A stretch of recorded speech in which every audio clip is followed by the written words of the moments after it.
Hello guys, what's up once again? Palaboy OFW here. So for today's vlog mga idol, alam niyo ba na si Vic Soto is maghahain ng reklamo versus Daryl Yap kaugnay ng Pepsi Paloma film. So siguro, hindi natin alam bakit maghahain ng kaso si Vic Soto. Dahil sa trending na viral na film, incoming film ni Daryl Yap. Shoutout sa tropa natin nasa likod. May kilala mo si Pepsi Paloma? May nag-aayos sa sala natin mga lodi. Papi Sam still in the house yun. So balik tayo mga lodi. Hindi natin alam kung anong dahilan bakit maghahain ng kaso si Vic Soto kay Daryl Yap. Siguro tungkol dun sa teaser na lumabas, nabanggit daw yung pangalan, pero hindi ko pa napapanood yung teaser. Nahanap ko, wala naman masyado. So, abangan natin yung mga mangyayari. Nag-post to. Itong news na to, nakita natin sa News 5 mga idol. Sa News TV 5, kung saan naka-stasyon si Vic Soto. Kasi itong kwento na to is matagal na. Bata pa tayo na itong mga to. Nalaman ko lang itong kwento na to, early 90s. Pero matagal na to, bago pa tayo nabuhay na ito. Nasa 80s to, istorya na to eh. Pero hindi ko na inalam masyado. Pero basta sexy star to sila, Pepsi Paloma, mga Coke, mga soft drink, models, bodies, ganyan. So ngayon, nadadawit yung pangalan ni Vic Soto, syempre. Ang chismis kasi dati, sila is konektado sa nangyari. Kahit nung lumabas yung kanta ng Spolarium, nabanggit sila dun eh. Isa rin yung sa kumukonect sa rape case ni Pepsi Paloma. Pero bilang isang Pilipino or lumaki sa industriya ng pelikulang Pinoy or lumaki sa eksena nila Vic Soto, talagang maku-curious ka sa istoryang ito kasi ang tagal na ng istorya na ito, ilang dekada na ito, di ba? Tapos yung TBJ nadawit sa istoryang ito. Pero hindi tayo sure kung ano talagang istorya. Kung mapapanood natin tong pelikulang ito ni Daryl Yap, yun, mabibigyan tayo ng hint kung ano talaga. Pero siguro, nagpaalam to si Daryl Yap na Vic Soto, pero siguro hindi pinayagan. Kasi masisira yung pangalan ni Vic Soto rito pati ng dalawa, yung trio na TBJ. Pero tayong mga manonood is abang-abang lang tayo. Abangan natin yung mga mangyayari sa pelikula kung ma-show ba to. Hindi natin alam kasi nasa MTRCB yung yung anak ni Tito Sen eh.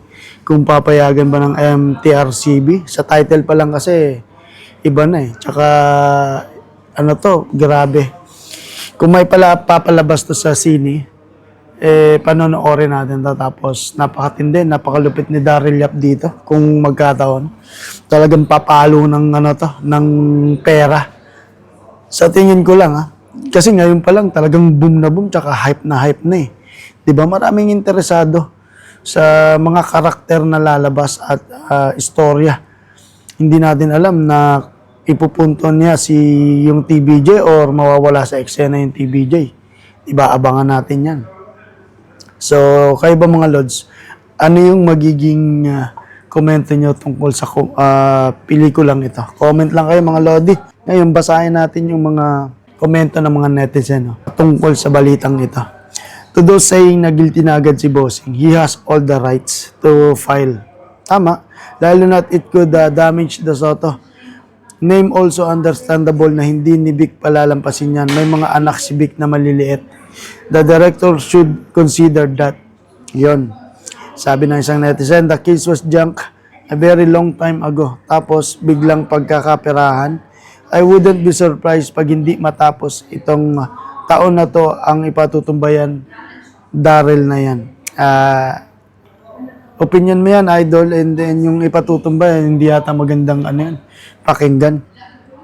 Let's say, abangan natin yung kasi mga way back 90s, marami daw bumulag, lumabas yung kasong ito eh. Hindi natin alam. Mag-abang tayo.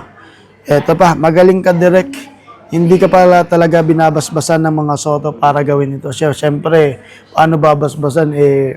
Yung mga Soto sabit. So, kaya tayo mga netizen is, abang tayo kung may palalabas tong pelikulang ito or anong magiging istorya ng TBJ dito. Kaya, exciting na, alam nyo na, I think the Rex team already know what to do if ever magreklamo si Big Soto. Di nila ipapalabas yung teaser na ganun-ganon lang if di nila napaghandaan. Tama. Siyempre, prepared sila dito sa mga abogado ng mga ni Daryl Yap, no? Talagang papalag sa mga tumalaking icons yung babanggain ni Daryl Yap dito kung talagang sabit na sabit yung mga pangalan dito. Or kung gusto talagang gibain ni Daryl Yap tong TBJ. So, mag-abang lang tayo mga idol. Dahil dito is wala pa tayong karapatang mag-end ng story or i-judge yung story ng pelikula kasi wala pa. Kasi tayong mga batang 90s is kakapanganak pa lang natin nun, wala pa tayong muwang nun yung nangyari ng mga panahon na yun. Kaya this is the right time na para malaman ng lahat kung ano yung kaugnayan ng TBJ sa kaso ni Pepsi Paloma. So yun lang mga idol, PBK 2.0, kasama natin si Rapi Sam Steel and Brian Puntaran mga Lodi. Huwag niyong kalimutan mag-subscribe and hit the notification bell para sa mga ganitong video mga Lodi. Maraming salamat.